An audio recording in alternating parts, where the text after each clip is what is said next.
3. Kalian membaca Al-Quran, tetapi kalian tidak mengamalkan isinya. 4. Kalian banyak diberi nikmat karunia, akan tetapi kalian tidak mensyukurinya. 5. Kalian mengatakan bahwa setan adalah musuh, tetapi kalian justru mengikuti langkahnya. 6. Kalian mengaku bahwa surga adalah benar adanya, namun kalian tidak melakukan amalan-amalan yang mengantar ke sana. 7. Kalian mengaku bahwa neraka adalah benar adanya, tetapi kalian tidak lari dari panas siksanya. 8. Kalian mengaku bahwa kematian benar adanya, namun kalian tidak mempersiapkan diri ke sana. 9. Kalian sibuk mengurusi kekurangan orang lain, tetapi kalian lupa akan kekurangan diri sendiri. 10. Kalian menguburkan jenazah, akan tetapi tidak mau mengambil pelajaran dari peristiwa kematian. Ada 7 perkara yang perlu diingat. 1. Orang yang banyak bicara janganlah kamu harapkan sangat kesadaran hatinya. 2. Orang yang banyak makan janganlah kamu harapkan sangat kata-kata hikmat darinya. 3. Orang yang banyak bergaul dengan manusia janganlah kamu harapkan sangat kemanisan ibadahnya. 4. Orang yang cinta kepada dunia janganlah kamu harapkan sangat husnul hatimahnya. 5. Orang yang memilih berkawan dengan orang yang zalim janganlah kamu harapkan sangat kelurusan agamanya. 6. Orang yang mencari keridhaan manusia janganlah harapkan sangat akan keridhaan Allah Subhanahu wa Ta'ala daripadanya. Sayyidina Al-Imam Ali Zainal Abidin As-Sajjad, radhiyallahu anhu. Wahai nafsu, hentikanlah kecondonganmu kepada dunia dan kecenderungan untuk meramaikannya. Tidaklah engkau menjadikan sebagai pelajaran terhadap para pendahulumu yang telah ditelan bumi serta para sahabatmu yang telah membuatmu bersedih karena kepergiannya. Demikian juga kawan-kawanmu yang telah berpindah ke dalam tanah. Mereka sekarang telah berada di dalam perut bumi, di balik permukaannya. Kebaikan-kebaikan mereka ikut lebur menyatu di dalamnya. Sudah berapa banyak manusia-manusia yang telah dibinasakan oleh kekejaman masa dari abad ke abad, serta beberapa banyak manusia-manusia yang telah dirusak oleh bumi dengan bencana-bencananya, lalu mereka ditenggelamkan di dalam gumpalan tanahnya, dari berbagai jenis manusia yang pernah engkau ajak bergaul dan kemudian mereka kamu antarkan ke dalam kuburnya. Betapa banyak manusia yang telah ditipu oleh dunia dari mereka yang justru mendiaminya, dan betapa banyak manusia yang telah dibanting oleh dunia dari mereka yang justru menempatinya. Lalu dunia itu tidak mau mengangkatnya lagi dari keterpelesetannya, tidak menyelamatkannya dari kebinasaannya, tidak menyembuhkan dari kepedihannya, tidak membebaskannya dari penyakitnya, dan tidak melepaskannya dari penderitaannya. Amal yang paling utama di sisi Allah Subhanahu wa Ta'ala adalah sesuatu yang dilakukan menurut sunnah Rasulullah Sallallahu Alaihi Wasallam. Orang-orang yang menjadi pimpinan para manusia adalah orang-orang yang bermurah hati dan bertakwa, sedangkan di akhirat nanti, yang mulia adalah orang-orang ahli agama, ahli keutamaan dan orang ahli ilmu yang bertakwa, karena sesungguhnya ulama adalah ahli waris para nabi. Sayyidina Al-Imam Muhammad Al-Baqir, radhiyallahu anhu. Sesungguhnya petir dapat menyambar seorang mukmin atau bukan, tetapi tak akan menyambar orang yang berzikir. Wahai putraku, hindarilah sifat malas dan bosan, karena keduanya merupakan kunci keburukan. Sesungguhnya jika engkau malas, tidak akan banyak melaksanakan kewajiban. Jika engkau bosan, tak akan tahan dalam menunaikan kewajiban. Seburuk-buruknya seorang teman itu adalah seseorang yang hanya menemanimu ketika kamu kaya dan meninggalkanmu ketika kamu miskin. Jika engkau menginginkan suatu kenikmatan dapat terus engkau nikmati, perbanyaklah mensyukurinya. Jika engkau merasa rizki lambat datang, perbanyaklah istighfar. Jika engkau ditimpa kesedihan, perbanyaklah membaca la haula wala quwata illa billah. Jika engkau takut, ucapkanlah hasbunallah wa ni'mal wakil. Jika engkau kagum terhadap sesuatu, ucapkanlah masya Allah, la quwata illa billah. Jika engkau dikhianati, bacalah wa ufawidu amri ilallah, innallaha basirun bil ibad. Jika engkau ditimpa kesumpekan, ucapkanlah la ilaha illa anta subhanaka inni kuntu minas zalimin. Sayyidina Al-Imam Ja'far As-Shadiq, Amudusi Saraf, radhiyallahu anhu. Keseimbangan tobat dan ibadah akan menimbulkan perilaku yang baik yang mendapat ridho dari Allah Subhanahu wa Ta'ala. Sebab dengan tobat kita akan menyadari akan semua kesalahan yang pernah kita lakukan, dan dengan tobat pula dapat meningkatkan amal ibadah kita kepada Allah Subhanahu wa Ta'ala. Sesuai sabda Rasulullah, apabila Allah menghendaki seseorang menjadi baik, maka Dia membuatnya menyadari akan kesalahan-kesalahannya. Tiada bekal yang lebih utama daripada takwa, tiada sesuatu yang lebih baik daripada diam, tiada musuh yang lebih berbahaya daripada kebodohan, tiada penyakit yang lebih parah daripada berbohong. Jika engkau mendengar suatu kalimat dari seorang muslim, maka bawalah kalimat itu pada sebaik-baiknya tempat yang engkau temui. Jika engkau tidak mampu untuk mendapatkan wadah tempat kalimat tersebut, maka celalah dirimu sendiri. Barang siapa yang menjaga hatinya dari kelalaian berzikir, melindungi dirinya dari jerat syahwat, serta menjaga akalnya dari penyimpangan, dia akan dikelompokkan ke dalam golongan mereka yang hidup hatinya. Kemudian bagi mereka yang menjaga diri dari memanfaatkan ilmu pengetahuan yang dimilikinya untuk kepentingan pribadi, yang memelihara keimanannya dari bid'ah-bid'ah yang merusak, serta memelihara hartanya dari sesuatu yang haram, maka dirinya akan dikelompokkan ke dalam golongan orang-orang yang soleh. Jika engkau menjumpai sesuatu yang tidak engkau sukai dari perbuatan saudaramu, maka carilah satu, atau bahkan sampai 70 alasan, untuk membenarkan perbuatan saudaramu itu. Jika engkau masih belum mendapatkannya, maka katakanlah, semoga ia mempunyai alasan tertentu, kenapa berbuat demikian, yang aku tidak mengetahuinya. Duhai anakku, barang siapa membuka aib orang lain, maka aib keturunannya akan tersingkap. Barang siapa menghunus pedang seorang yang bengis, maka dia akan terbunuh darinya. Barang siapa menggali lubang untuk mencelakakan saudaranya, maka dia sendiri yang akan terjerumus ke dalamnya. Barang siapa memasuki tempat-tempat yang biasa dikunjungi orang-orang bodoh, maka dia akan direndahkan. Barang siapa bergaul dengan ulama, dia akan dimuliakan. Dan barang siapa memasuki tempat-tempat kemaksiatan, maka dia akan dituduh berbuat maksiat. Imam Hasan Basri, radhiyallahu anhu, hidup di dunia bagaikan ular berbisa yang lembut sentuhannya dan racunnya akan mematikan. Berhati-hatilah hidup di dunia yang penuh pesona, rayuan dan godaan. Engkau tidak akan memperoleh hakikat iman selama engkau mencela seseorang dengan sebuah aib yang ada pada dirimu sendiri. Perbaikilah aibmu, baru kemudian engkau perbaiki orang lain. Setiap kau perbaiki satu aibmu, maka akan tampak aib lain yang harus kau perbaiki. Akhirnya kau sibuk memperbaiki dirimu sendiri. Dan sesungguhnya hamba yang paling dicintai Allah Subhanahu wa Ta'ala adalah dia yang sibuk memperbaiki dirinya sendiri. Sepanjang sejarah kehidupan manusia, tidak ada hari seperti hari kiamat, hari di mana aib terbuka dan mata menangis. Orang zuhud itu mempunyai 3 syarat. 1. Sedikit sekali menggemari dunia, sederhana dalam menggunakan segala miliknya, menerima apa yang ada, juga tidak merisaukan segala sesuatu yang tidak ada, akan tetapi giat dalam bekerja, karena bekerja adalah mencari rizki, sedangkan mencari rizki, suatu kewajiban. 2. Pujian dan celaan adalah hal yang sama, tidak bergembira bila mendapat pujian, juga tidak bersedih jika mendapat celaan atau hinaan. 3. Mengutamakan ridho Allah Subhanahu wa Ta'ala daripada ridho manusia atau merasa tenteram jiwanya bersama Allah Subhanahu wa Ta'ala dan merasa bahagia sebab dapat mentaati semua tuntutannya. Imam Muhammad Asy-Syafi'i, radhiyallahu anhu, cintailah orang soleh, karena mereka memiliki kesolehannya.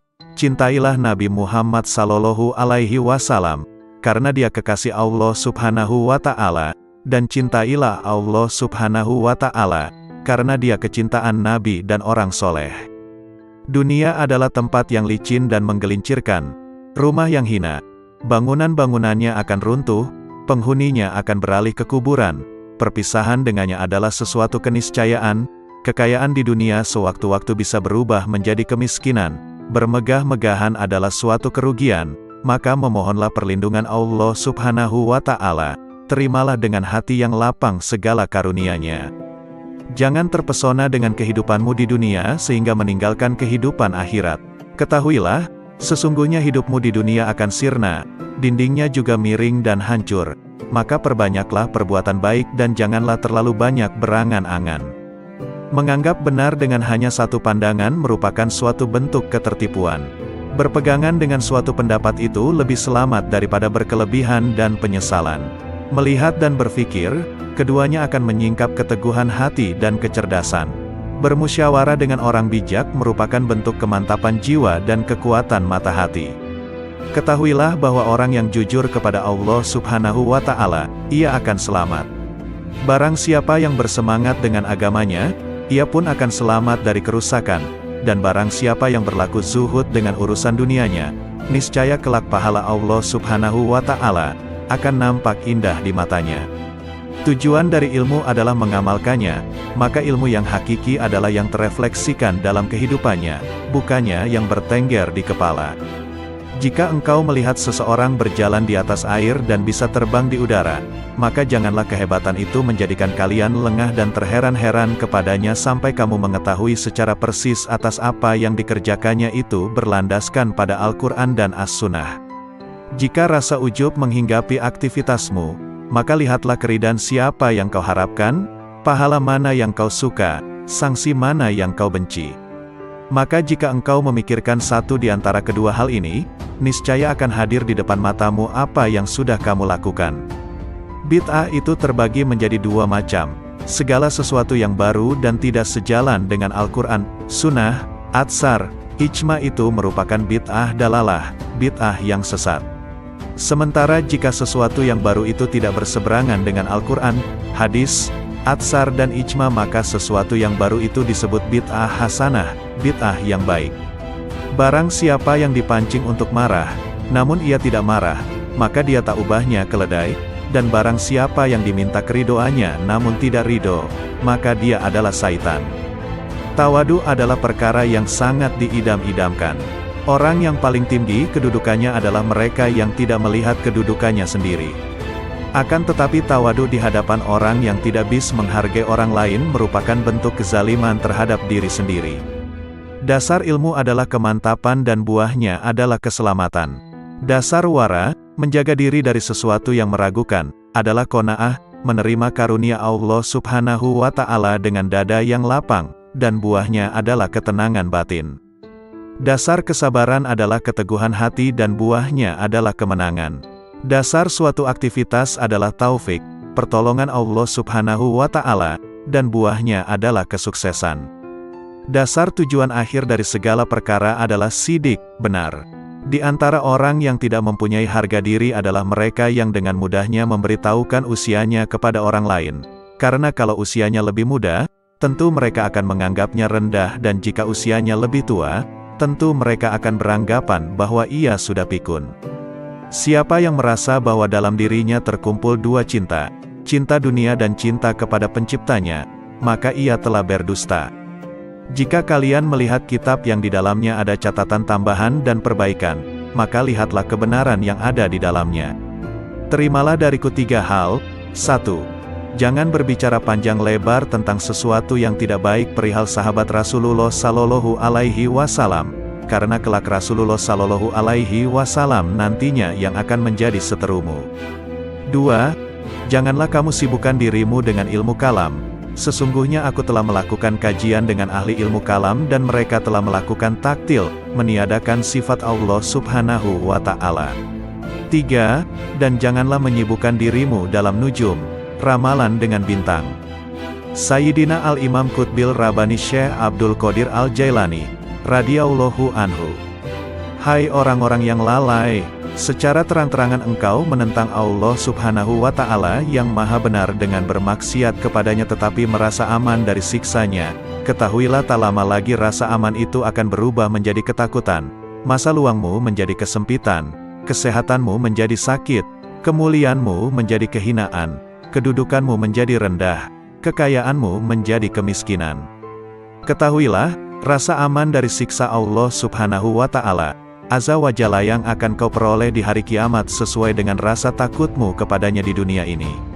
Sebaliknya, ketakutanmu di hari kiamat sesuai rasa amanmu dari siksa Allah di dunia.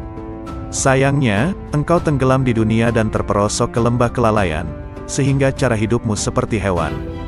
Yang kalian ketahui hanya makan, minum, menikah dan tidur.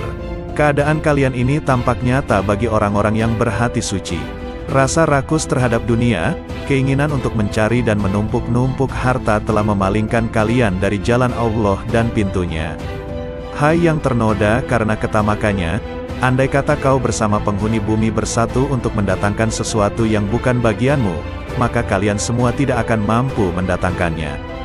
Oleh karena itu tinggalkanlah rasa tamak untuk mencari sesuatu, rezeki, yang telah ditetapkan untukmu, maupun yang tidak ditetapkan untukmu. Apakah pantas bagi seorang yang berakal untuk menghabiskan waktunya memikirkan sesuatu yang telah selesai pembagiannya? Tabir penutup kalbumu tak akan tersibak selama engkau belum lepas dari alam ciptaan, tidak berpaling darinya dalam keadaan hidup selama hawa nafsumu belum pupus, selama engkau melepaskan diri dari kemaujudan dunia dan akhirat, selama jiwamu belum bersatu dengan kehendak Allah Subhanahu wa Ta'ala dan cahayanya. Jika jiwamu bersatu dengan kehendak Allah Subhanahu wa Ta'ala dan mencapai kedekatan dengannya lewat pertolongannya, makna hakiki bersatu dengan Allah Subhanahu wa Ta'ala ialah berlepas diri dari makhluk dan kedirian, serta sesuai dengan kehendaknya tanpa gerakmu, yang ada hanya kehendaknya. Inilah keadaan fana dirimu, dan dalam keadaan itulah engkau bersatu dengannya, bukan bersatu dengan ciptaannya. Sesuai firman Allah Subhanahu wa Ta'ala, tak ada sesuatu pun yang serupa dengannya, dan dialah yang maha mendengar dan maha melihat. Anakku, pertama-tama nasihatilah dirimu, kemudian nasihatilah orang lain. Perhatikanlah dirimu, jangan mengurusi orang lain. Jangan mengurusi orang lain selama dalam dirimu masih ada sesuatu yang harus diperbaiki. Sungguh celaka, engkau mengetahui cara menyelamatkan orang lain. Engkau buta, bagaimana dapat menuntun orang lain? Hanya yang memiliki penglihatan tajamlah yang mampu menuntun umat manusia. Hanya orang yang mengenal Allah Subhanahu wa Ta'ala lah yang dapat mengembalikan manusia ke jalannya. Seseorang yang tidak mengenalnya, bagaimana dapat menuntun umat manusia ke jalannya? Kalian menghadiri majelis ilmu hanya untuk mencari jalan keluar bagi permasalahan duniawi kalian, bukan untuk mengobati penyakit hati. Kalian tidak mendengarkan nasihat para penceramah, tetapi meneliti kesalahan mereka, kemudian menghina dan menertawakannya. Kalian juga bermain-main dalam majelis. Sesungguhnya kalian sedang mempertaruhkan diri kepada Allah Subhanahu wa Ta'ala yang Maha Agung dan Maha Mulia. Segeralah bertobat, jangan mencontoh musuh-musuh Allah Subhanahu wa Ta'ala. Berusahalah untuk mengambil manfaat dari apa yang kalian dengar. Syekh Imam Al-Ghazali radhiyallahu anhu. Renungkanlah pendeknya umurmu. Andai kata engkau berumur 100 tahun sekalipun, maka umurmu itu pendek jika dibandingkan dengan masa hidupmu kelak di akhirat yang abadi, selama-lamanya. Coba renungkan agar dapat beristirahat pensiun selama 20 tahun. Dalam 1 bulan atau setahun engkau sanggup menanggung berbagai beban berat dan kehinaan di dalam mencari dunia. Tetapi mengapa engkau tidak sanggup menanggung beban ibadah selama beberapa hari demi mengharapkan kebahagiaan abadi di akhirat nanti? Jangan panjang angan-angan, engkau nanti akan berat untuk beramal. Yakinilah bahwa tak lama lagi engkau akan mati. Katakan dalam hatimu, pagi ini aku akan beribadah meskipun berat, siapa tahu nanti malam aku mati. Malam ini aku akan sabar beribadah, siapa tahu besok aku mati. Sebab, kematian tidak datang pada waktu, keadaan dan tahun tertentu, yang jelas pasti ia datang. Oleh karena itu, mempersiapkan diri menyambut kedatangan maut lebih utama daripada mempersiapkan diri menyambut dunia. Bukankah kau menyadari betapa pendek hidupmu di dunia? Bukankah bisa jadi ajalmu hanya tersisa 1 tarikan dan hembusan nafas atau 1 hari? Setiap hari lakukanlah hal ini dan paksakan dirimu untuk sabar beribadah kepada Allah Subhanahu wa Ta'ala. Andai kata engkau ditakdirkan untuk hidup selama 50 tahun dan kau biasakan dirimu untuk sabar beribadah, nafsumu akan tetap berontak, tetapi ketika maut menjemput kau akan berbahagia selama-lamanya. Tetapi, ketika engkau tunda-tunda dirimu untuk beramal, dan kematian datang di waktu yang tidak kau perkirakan. Kehidupan seorang muslim tidak dapat dicapai dengan sempurna, kecuali mengikuti jalan Allah yang dilalui secara bertahap. Tahapan-tahapan itu antara lain, tobat, sabar, fakir, zuhud, tawakal, cinta, makrifat dan ridha. Karena itu seseorang yang mempelajari tasawuf wajib mendidik jiwa dan akhlaknya. Sementara itu, hati adalah cermin yang sanggup menangkap makrifat. Dan kesanggupan itu terletak pada hati yang suci dan jernih. Berbicara tentang nasihat, kulihat diriku tak pantas untuk memberikannya. Sebab, nasihat seperti zakat, nisyabnya adalah kemampuan untuk memetik nasihat itu bagi dirinya sendiri. Seseorang yang belum mencapai nisyab, bagaimana ia akan mengeluarkan zakat? Dan seorang yang tak memiliki cahaya, bagaimana dapat dijadikan sebagai alat penerang oleh orang lain? Bagaimana bayangan akan lurus jika kayunya bengkok? Allah Subhanahu wa Ta'ala mewahyukan kepada Isa bin Maryam alaihi salam, "Nasihatilah dirimu, jika kau mampu memetik nasihat, maka nasihatilah orang lain. Jika tidak, maka malulah kepadaku, barang siapa hendak mengetahui aib-aibnya, maka ia dapat menempuh 4 jalan berikut. 1.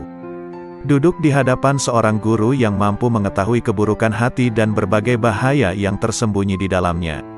Kemudian ia memasrahkan dirinya kepada sang guru dan mengikuti petunjuknya dalam bermujahadah membersihkan aib itu. Ini adalah keadaan seorang murid dengan syekhnya dan seorang pelajar dengan gurunya. Sang guru akan menunjukkan aib-aibnya dan cara pengobatannya, tapi di zaman ini guru semacam ini langka. 2. Mencari seorang teman yang jujur, memiliki basiroh, mata hati yang tajam, dan berpegangan pada agama. Ia kemudian menjadikan temannya itu sebagai pengawas yang mengamati keadaan, perbuatan, serta semua aib batin dan zohirnya, sehingga ia dapat memperingatkannya. Demikian inilah yang dahulu dilakukan oleh orang-orang cerdik, orang-orang terkemuka dan para pemimpin agama. 3. Berusaha mengetahui aib dari ucapan musuh-musuhnya. Sebab pandangan yang penuh kebencian akan berusaha menyingkapkan keburukan seseorang.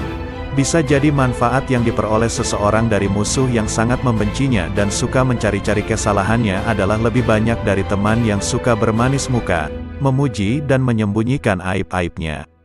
Namun, sudah menjadi watak manusia untuk mendustakan ucapan musuh-musuhnya dan menganggapnya sebagai ungkapan kedengkian. Tetapi, orang yang memiliki mata hati jernih mampu memetik pelajaran dari berbagai keburukan dirinya yang disebutkan oleh musuhnya. 4. Bergaul dengan masyarakat. Setiap kali melihat perilaku tercela seseorang, maka ia segera menuduh dirinya sendiri juga memiliki sifat tercela itu. Kemudian ia tuntut dirinya untuk segera meninggalkannya. Sebab, seorang mukmin adalah cermin bagi mukmin lainnya. Ketika melihat aib orang lain ia akan melihat aib-aibnya sendiri. Sangat jauh jika bermaksud memaknai sehat atau kenyang tanpa mengalami sendiri rasa sehat atau kenyang. Mengalami mabuk lebih jelas daripada hanya mendengar tentang arti mabuk, meskipun yang mengalaminya mungkin belum pernah mendengar teori mabuk. Maka mengetahui arti dan syarat-syarat zuhud tidak sama dengan bersifat zuhud. Kehidupan seorang muslim tidak dapat dicapai dengan sempurna, kecuali mengikuti jalan Allah Subhanahu wa Ta'ala yang dilalui secara bertahap.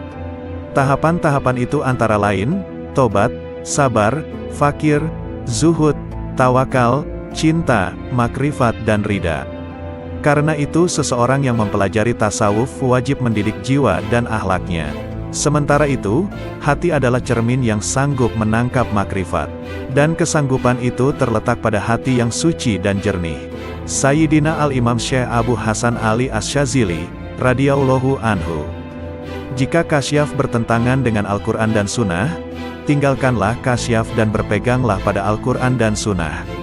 Katakan pada dirimu sesungguhnya Allah Subhanahu wa Ta'ala menjamin keselamatan saya dalam kitabnya dan sunnah Rasulnya dari kesalahan, bukan dari kasyaf, ilham, maupun musyahadah sebelum mencari kebenarannya dalam Al-Quran dan Sunnah terlebih dahulu. Jika engkau menginginkan bagian dari anugerah para wali, berpalinglah dari manusia kecuali dia menunjukkanmu kepada Allah Subhanahu wa Ta'ala dengan cara yang benar dan tidak bertentangan dengan Al-Quran dan Sunnah. Manakala zikir terasa berat di lisanmu, sementara pintu kontemplasi tertutup, ketahuilah bahwa hal itu semata-mata karena dosa-dosamu atau kemunafikan dalam hatimu. Tak ada jalan bagimu, kecuali bertaubat, memperbaiki diri, hanya menggantungkan diri kepada Allah Subhanahu wa Ta'ala dan ikhlas beragama. Ketuklah pintu zikir dengan hasrat dan sikap sangat membutuhkan kepada Allah Subhanahu wa Ta'ala melalui kontemplasi, menjauhkan diri segala hal selain Allah Subhanahu wa Ta'ala. Lakukanlah dengan menjaga rahasia batin, agar jauh dari bisikan nafsu dalam seluruh nafas dan jiwa, sehingga kalian memiliki kekayaan rohani.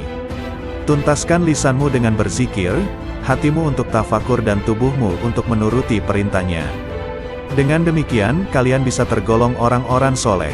Sayyidina Al-Imam Muhammad Maula Ad-Dawilai radhiyallahu anhu. Sesungguhnya aku tidak takut miskin, sebab yakin bahwa karunia Allah lebih dekat dari yang di tanganku. Sesungguhnya aku tidak membenci kematian, sebab yang membenci kematian berarti membenci bertemu dengan Allah Subhanahu wa Ta'ala. Aku tidak pernah membenci tamu, meskipun tidak memiliki sesuatu yang dapat aku hidangkan. Syekh Abdurrahman Assegaf berkata, bila mana ayahku sedang membaca satu ayat Al-Quran, maka lidah beliau seolah-olah menjadi bara. Dan tak lama kemudian akan terlihat bibir beliau terbakar, karena dahsyatnya rasa khauf beliau kepada Allah Subhanahu wa Ta'ala. Dan ayahandaku pernah berkata kepadaku, kalau sekiranya lidahku berada di luar badanku ketika aku sedang membaca ayat Al-Quran, niscaya akan aku bakar lidahku dengan tanganku sendiri sebagai peringatan bagi diriku sendiri agar bertakwa kepada Allah Subhanahu wa Ta'ala. Sayyidina Al-Imam Al-Quds Syekh Abdurrahman As-Segaf, radhiyallahu anhu. Al-Muqaddam Ats-Tsani li As-Sa'adati Ba'alawi. Semua manusia membutuhkan ilmu, ilmu membutuhkan amal, amal membutuhkan akal, akal membutuhkan taufik, dan taufik adalah pemberian Allah Subhanahu wa Ta'ala. Setiap ilmu tanpa amal, maka batil. Setiap ilmu dan amal tanpa niat, maka tiada bernilai. Setiap ilmu, amal dan niat tanpa sesuai dengan sunnah, maka tertolak. Setiap ilmu, amal, niat dan sesuai sunnah, tanpa wara, maka suatu kerugian. Dikhawatirkan pelakunya akan kehilangan semuanya di saat hari ditimbangnya amal. Janganlah engkau beranggapan bahwa amalan-amalan lahirmu itu bernilai. Sedikit dari amalan batin lebih baik dari lautan amalan lahir. Obatnya hati adalah tidak tergantung pada makhluk. Barang siapa yang tidak mempunyai wirid, maka ia seperti monyet. Barang siapa yang tidak menelaah dan mempelajari kitab Ihya, maka ia tidak punya rasa malu. Al-Imam Muhyin Nufus Al-Habib Abdullah Al-Aidrus Akhbar, radhiyallahu anhu. Di antara waktu yang bernilai tinggi, merupakan pembuka pembendaharaan ilahi, di antara zuhur dan asyar, maghrib dan isya dan tengah malam terakhir sampai ba'da subuh. Sumber segala kebaikan dan pangkal segala kedudukan dan keberkahan akan dicapai melalui ingat mati, kubur dan bangkai. Keridhaan Allah Subhanahu wa Ta'ala dan Rasul-Nya terletak pada mutalaah, mempelajari dan memperdalam Al-Quran dan hadis serta kitab-kitab agama Islam. Meninggalkan dan menjauhi ghibah adalah raja atas dirinya. Menjauhi naimah, mengadu domba, adalah ratu dirinya. Baik sangka kepada orang lain adalah wilayah dirinya. Duduk bercampur dalam majelis zikir adalah keterbukaan hatinya. Peraslah jasadmu dengan mujahadah, memerangi hawa nafsu dunia, sehingga keluar minyak kemurnian. Barang siapa yang menginginkan keridhaan Allah, hendaklah mendekatkan diri kepada Allah Subhanahu wa Ta'ala, karena keajaiban dan kelembutan Allah terdapat pada akhir malam. Jangan kau abaikan sedekah pada setiap hari sekalipun sekecil atom. Perbanyaklah baca Al-Quran setiap siang dan malam hari.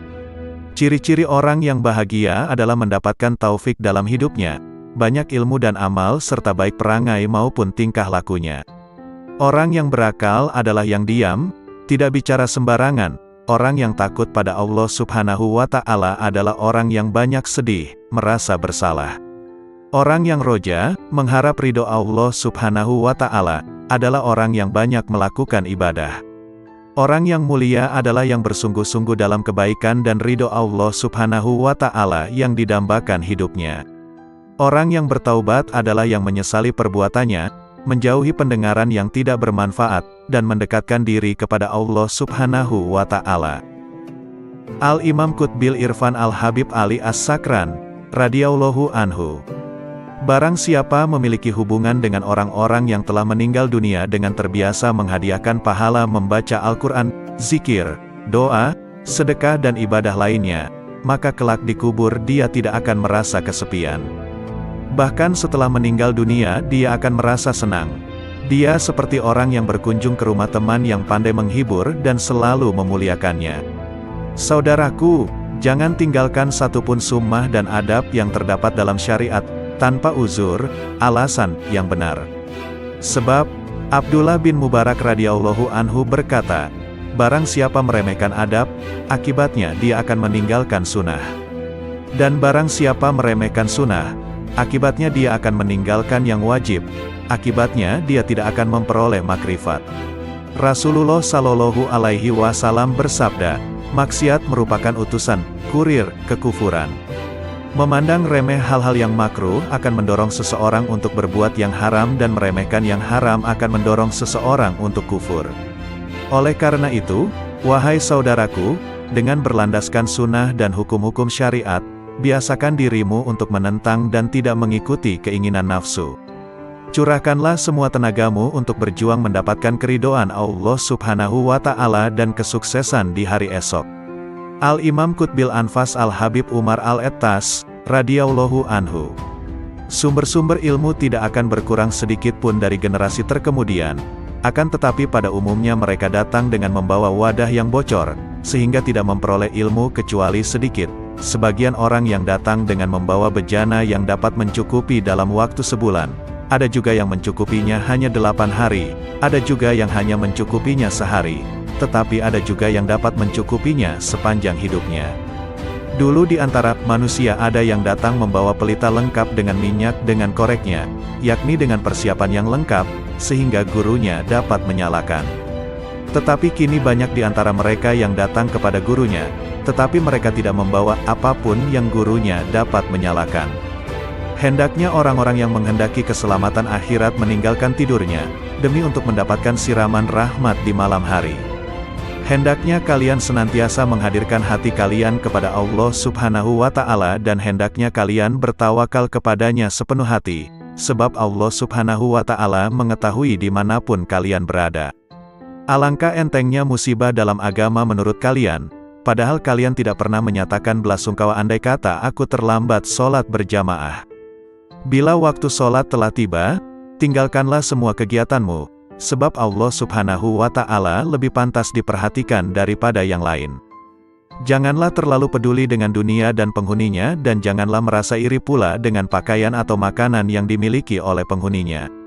Yang dikatakan orang baik adalah seorang yang telah melewati pintu surga sampai masuk ke dalamnya. Perbanyaklah membaca istighfar dan alhamdulillah sebanyak mungkin setelah membaca maulud. Perbanyaklah baca istighfar dan solawat, karena keduanya adalah sebaik-baik zikir yang dapat menolong kesulitan di masa kini.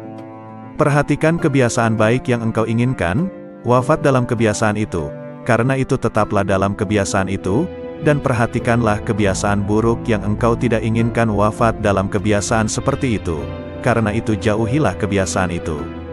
Tentang sabda Rasulullah Shallallahu Alaihi Wasallam, seseorang ada kalanya beramal kebajikan-kebajikan sampai antara ia dengan surga hanya tinggal sejengkal, tetapi dalam ketentuan ilahi, ia ditetapkan sebagai penghuni neraka, sehingga ia melakukan perbuatan-perbuatan amal penghuni neraka, sampai ia masuk neraka.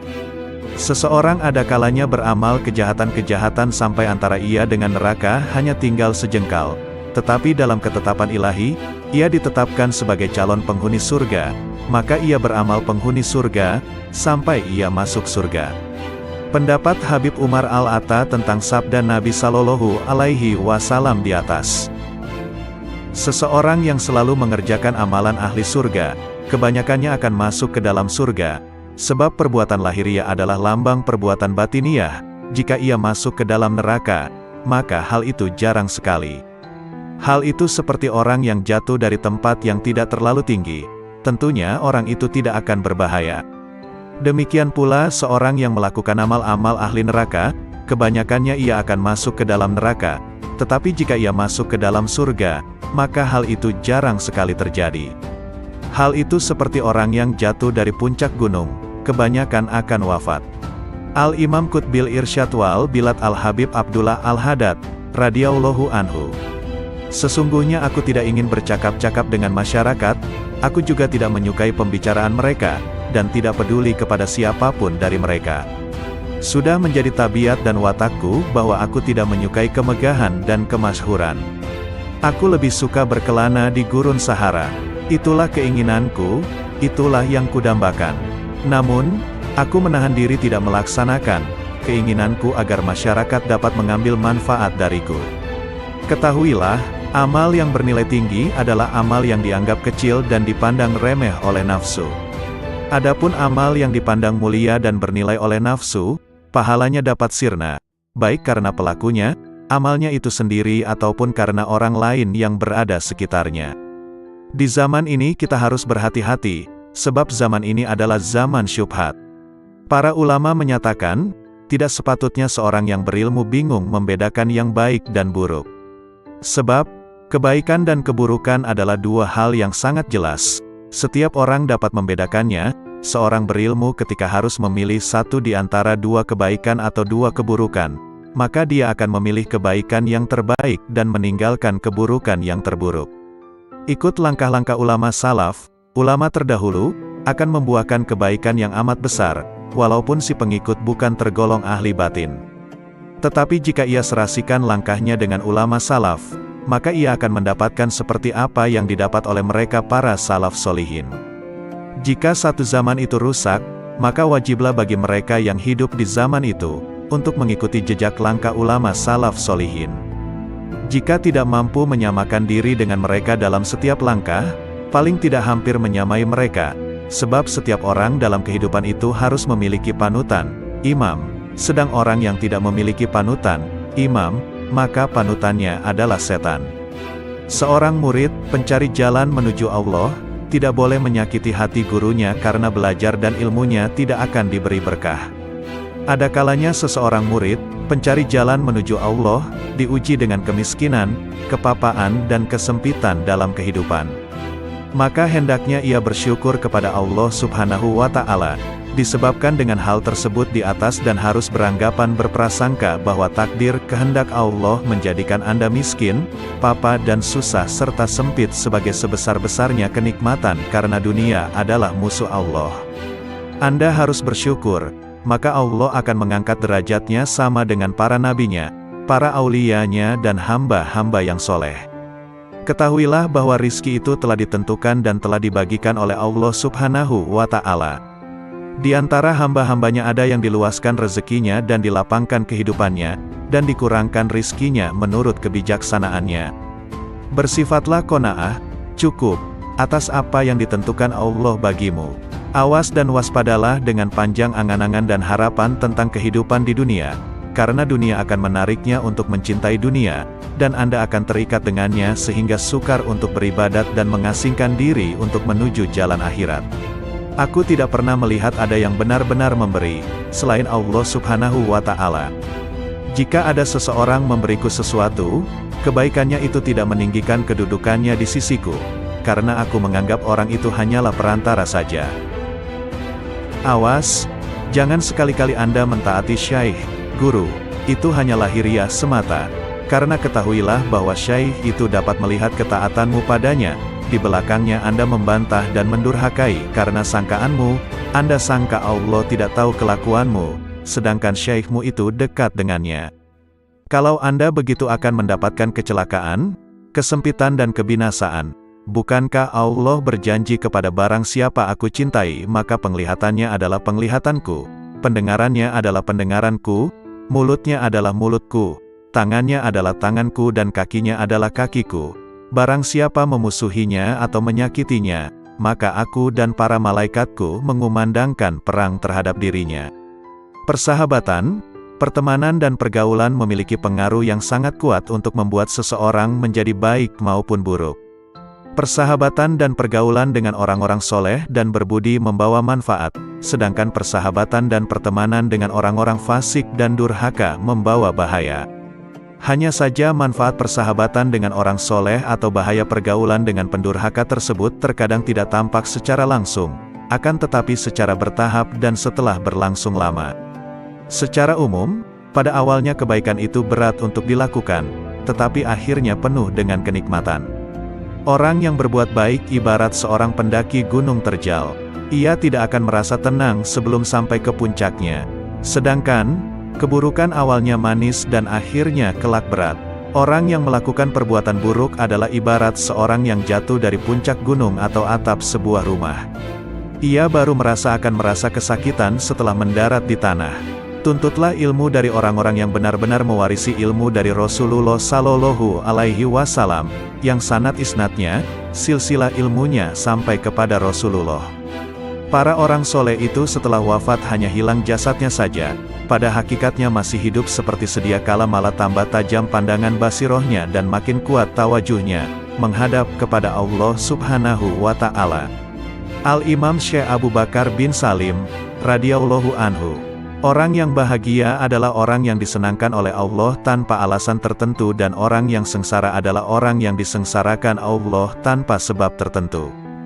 Demikianlah menurut ilmu hakikat. Sedangkan menurut ilmu syariat, orang yang bahagia adalah orang yang oleh Allah diberi kesenangan dengan melakukan berbagai amal saleh, dan orang yang disengsarakan oleh Allah dengan meninggalkan amal-amal saleh dan melanggar syariat agama. Orang yang sengsara adalah orang yang mengikuti hawa nafsunya. Barang siapa mengenal dirinya, ia tidak akan melihat selain Allah Subhanahu wa Ta'ala. Barang siapa tidak mengenal dirinya, ia tidak akan melihat Allah Subhanahu wa Ta'ala. Barang siapa tidak memelihara waktunya, ia tidak akan selamat dari bencana. Dalam qanaah terdapat ketenteraman dan keselamatan, dalam tamak terdapat kehinaan dan penyesalan. Orang yang arif melihat aib-aib dirinya, sedang orang yang lalai melihat aib-aib orang lain. Dan orang yang bahagia adalah orang yang melawan hawa nafsunya, berpaling dari alam untuk menghadap kepada penciptanya, dan melewatkan waktu-waktu pagi dan sore dengan meneladani sunnah nabinya. Kesuksesanmu adalah ketika kamu membenci nafsumu, dan kehancuranmu adalah saat kamu meridainya. Karena itu, bencilah nafsumu dan jangan meridainya, niscaya kamu akan berhasil meraih segala cita-citamu, insya Allah. Berprasangka baiklah kepada sesama hamba Allah, sebab buruk sangka timbul karena tiadanya taufik. Ridalah selalu pada qada, bersikap sabarlah, walaupun musibah yang kamu alami teramat besar. Firman Allah, sesungguhnya hanya orang-orang yang bersabarlah yang akan dibalas dengan pahala tanpa batas. Az-Zumar, ayat 10. Ketahuilah oleh kalian, sesungguhnya Allah Subhanahu wa Ta'ala bertajalli, mengagungkan dirinya, di hati para kekasihnya, para kaum arifin, karena mereka menghapus selainnya di hati mereka, dan mereka menghilangkan selain Allah Subhanahu wa Ta'ala dalam pandangan mereka terhadap semesta dan pada setiap kejadiannya, bahwa semuanya adalah semata-mata ciptaan Allah Subhanahu wa Ta'ala, dan mereka melalui siang, pagi serta sore hari selalu dalam keadaan taat kepadanya. Mereka selalu beribadat serta berharap dan takut kepadanya, serta selalu ruku dan bersujud kepadanya. Mereka selalu dalam keadaan bahagia dan gembira serta ridho dengan segala ketentuan qada dan qadar yang telah ditentukan Allah Subhanahu wa Ta'ala atas mereka. Berkata Nabi Ayub alaihi salam, "Mana aku hendak memilih di antara dua perkara, maka aku akan memilih perkara yang ada ridho Allah Subhanahu wa Ta'ala di dalamnya, karena hanya hal itulah yang mendatangkan kemaslahatan bagiku."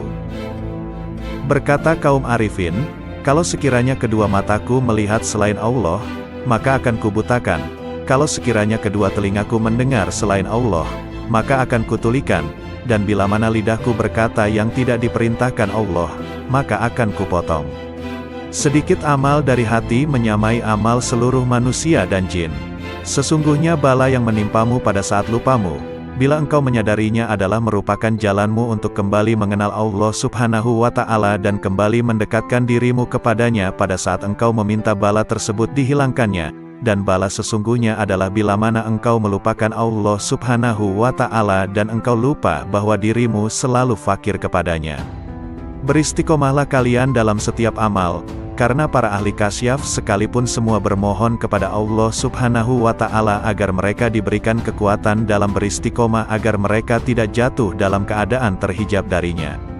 Ketahuilah oleh kalian, makrifat kepada Allah Subhanahu wa Ta'ala adalah dengan kejelasan dan bukan dengan tersamar, dan bila mana seorang hamba diberinya makrifat kepadanya, maka ia pasti akan melihat semua amal yang dicintai oleh Rasulullah Sallallahu Alaihi Wasallam.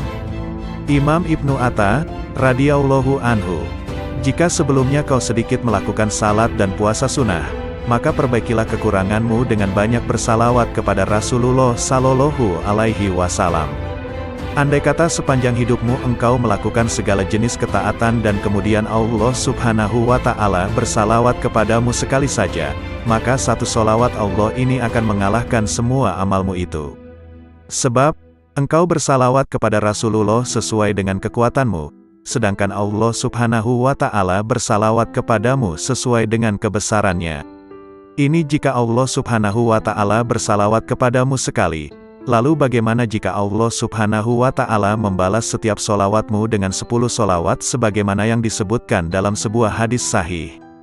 Betapa indah hidup ini jika kau isi dengan ketaatan kepada Allah Subhanahu wa Ta'ala, dengan berzikir kepadanya dan bersalawat kepada Rasulullah Sallallahu Alaihi Wasallam. Orang yang menggunakan masa sehatnya untuk bermaksiat kepada Allah Subhanahu wa Ta'ala adalah seperti seorang anak yang mendapat warisan dari ayahnya sebesar 1000 dinar, kemudian ia gunakan semua uang itu untuk membeli ular dan kalajengking yang sangat berbisa yang kemudian mengelilingi dan menggigitnya. Bukankah ular dan kalajengking tersebut akan membunuhnya? Kamu gunakan masa sehatmu untuk bermaksiat kepada Allah Subhanahu wa Ta'ala, maka nilaimu adalah seperti burung pemakan bangkai yang terbang berkeliling mencari bangkai, dimanapun ia dapatkan, maka ia segera mendarat. Jadilah seperti tawon, kecil tapi memiliki cita-cita yang mulia. Ia hisap wewangian dan ia produksi madu yang enak. Engkau telah terlalu lama bergelimang kemaksiatan, kini terjunlah ke dalam hal-hal yang dicintai Allah Subhanahu wa Ta'ala. Telah kujelaskan hakikat permasalahan ini kepadamu, tetapi orang yang lalai tidak akan sadar meskipun memperoleh berbagai rencana. Sebab wanita yang kurang waras akalnya ketika putranya mati, ia justru tertawa. Begitu pula dirimu, engkau tinggalkan sholat malam, puasa sunnah dan berbagai amal soleh lain yang dapat kau kerjakan dengan seluruh anggota tubuhmu, tetapi tidak sedikit pun engkau merasa sakit. Kelalaian telah membunuh hatimu. Orang hidup akan merasa sakit ketika tertusuk jarum, akan tetapi, sesosok mayat tidak akan merasa sakit meskipun tubuhnya dipotong-potong dengan sebilah pedang. Saat ini hatimu sedang mati, karena itu duduklah di majelis yang penuh hikmah, sebab di dalamnya terdapat hembusan karunia dari surga. Hembusan karunia itu dapat engkau temukan di rumahmu, di perjalananmu. Jangan tinggalkan majelis ilmu, andai kata dirimu masih melakukan banyak maksiat. Jangan berkata, apa manfaatnya aku datang ke majelis ilmu, sedangkan aku senantiasa bermaksiat dan tidak mampu meninggalkannya. Akan tetapi, lepaskanlah busur panahmu selalu. Jika hari ini tidak tepat sasaran, bisa jadi besok tepat sasaran.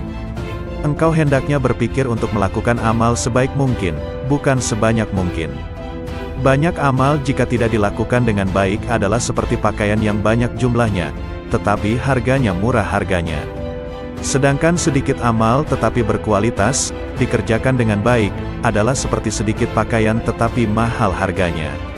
Amal yang berkualitas, dikerjakan dengan baik, adalah seperti sebuah intan berlian, kecil bentuknya tetapi mahal harganya. Orang yang menjadikan hatinya selalu ingat kepada Allah Subhanahu wa Ta'ala dan berjuang untuk melindungi hatinya dari pengaruh hawa nafsu, maka itu lebih utama daripada banyak melakukan salat dan puasa sunnah, tetapi hatinya dikuasai hawa nafsu. Orang yang melakukan salat dengan hati lalai adalah seperti seseorang yang menghadiahkan 100 peti kosong kepada seorang raja. Tentunya sang raja akan marah dan selalu mengingat perbuatan buruknya ini. Sedangkan orang yang salat dengan hati yang hadir, khusyuk, adalah seperti seorang yang menghadiahkan sebutir intan berlian 100 dinar kepada seorang raja. Sang raja pun akan mengingat dan memujinya selalu. Suatu perbuatan paling berbahaya yang harus kamu waspadai adalah dosa-dosa kecil. Sebab, ketika berbuat dosa besar, engkau menyadari bahayanya dan segera bertobat. Tetapi, terhadap dosa-dosa kecil, engkau seringkali meremehkannya dan tidak bertobat darinya. Engkau seperti seorang diselamatkan oleh Allah Subhanahu wa Ta'ala dari kejaran seekor harimau, pemisalan dosa besar, tetapi kemudian bertemu dan diterkam oleh 50 ekor serigala, pemisalan dosa kecil. Allah Ta'ala mewahyukan, kalian menganggapnya suatu yang ringan saja, padahal dia pada sisi Allah Subhanahu wa Ta'ala adalah besar. An-Nur, ayat 15. Dosa besar jika disandarkan pada kemurahan Allah Subhanahu wa Ta'ala menjadi kecil. Sedangkan dosa-dosa kecil jika kau lakukan secara terus-menerus menjadi dosa besar. Racun meskipun sedikit mampu membunuh. Dosa kecil itu ibarat percikan-percikan api. Sebuah kota, dan pada hakikat api yang berkobar berasal dari percikan-percikan api kecil. Ukurlah dirimu dengan salat. Jika ketika salat engkau tidak memikirkan segala sesuatu selain Allah Subhanahu wa Ta'ala, maka berbahagialah. Tetapi, jika tidak demikian, maka tangisilah dirimu setiap kali kau gerakkan kakimu menuju salat. Pernahkah engkau melihat seorang kekasih tidak ingin bertemu kekasihnya? Allah Ta'ala mewahyukan, sesungguhnya salat akan mencegah dari perbuatan-perbuatan keji dan mungkar.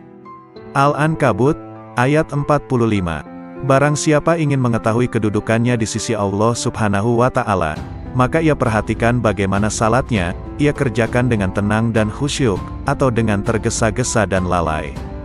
Jika salat tersebut ternyata kau lakukan dengan lalai dan tergesa-gesa, maka taburkanlah pasir ke wajahmu.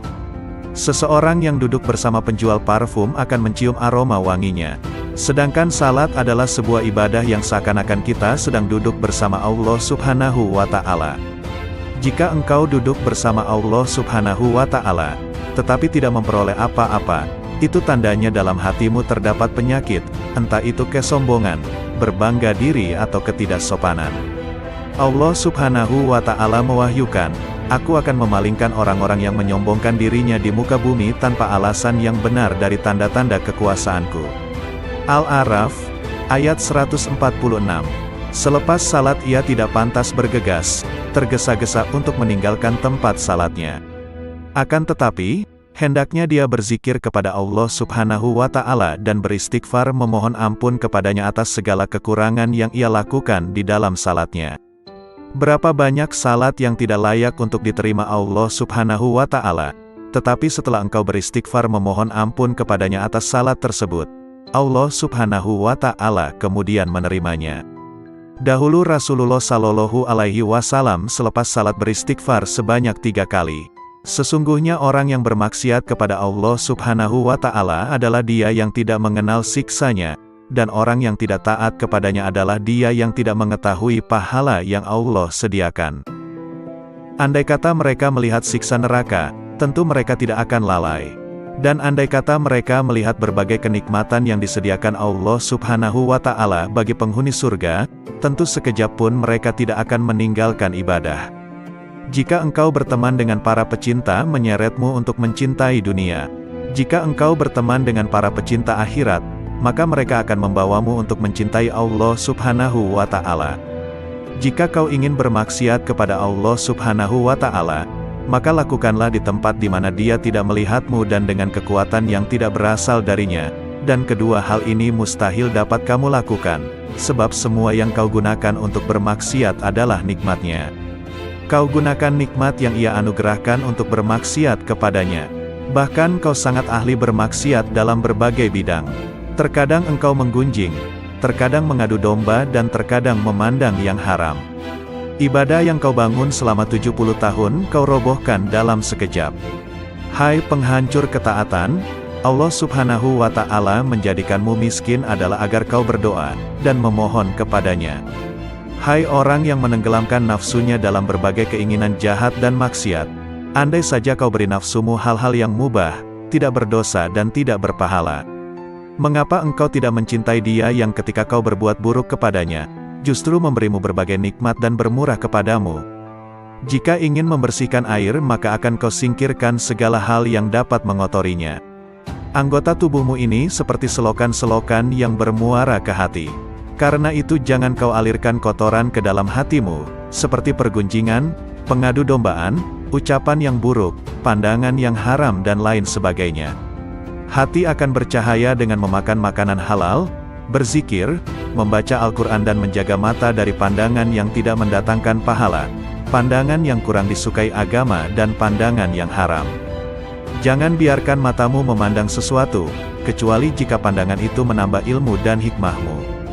Al-Imam Qutbil Mu'ti Al-Habib Ali bin Muhammad Al-Habsyi, radhiyallahu anhu. Camkanlah, Jangan sampai kalian tidak mempelajari ilmu bahasa, nahwu dan shorof. Karena ilmu bahasa merupakan dasar dan perantara kalian untuk memahami semua ilmu.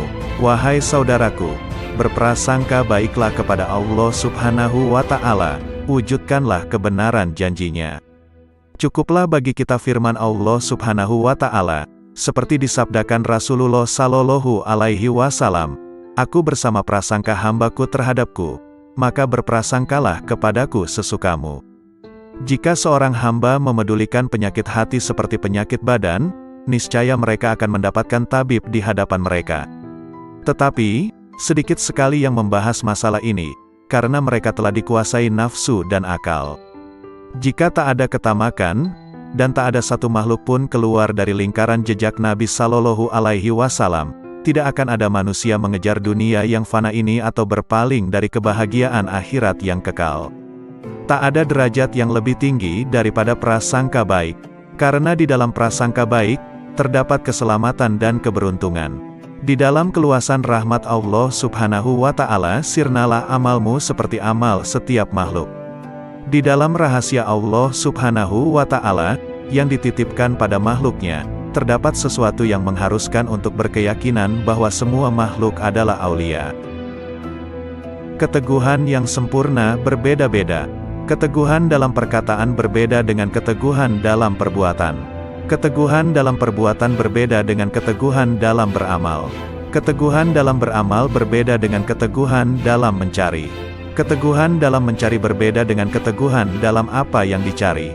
Sedangkan hakikat, secara utuh dan merupakan kedudukan yang terakhir, adalah tidak memalingkan pandangan dari Allah Subhanahu wa Ta'ala sekedip mata pun, bahkan yang lebih cepat dari itu. Janganlah kau putuskan kehadiranmu di tempat-tempat yang baik karena alasan kesibukan dunia. Hati-hatilah karena itu merupakan tipu daya setan. Hadirkanlah Allah Subhanahu wa Ta'ala ketika sendirian. Sembahlah Dia, seakan melihatnya, dan jika tidak melihatnya, sesungguhnya Dia melihatmu. Orang yang lalai mengira bahwa dirinya mencapai kelezatan dunia tanpa mengetahui bahwa sebenarnya kemanisan dunia bercampur dengan kepahitannya.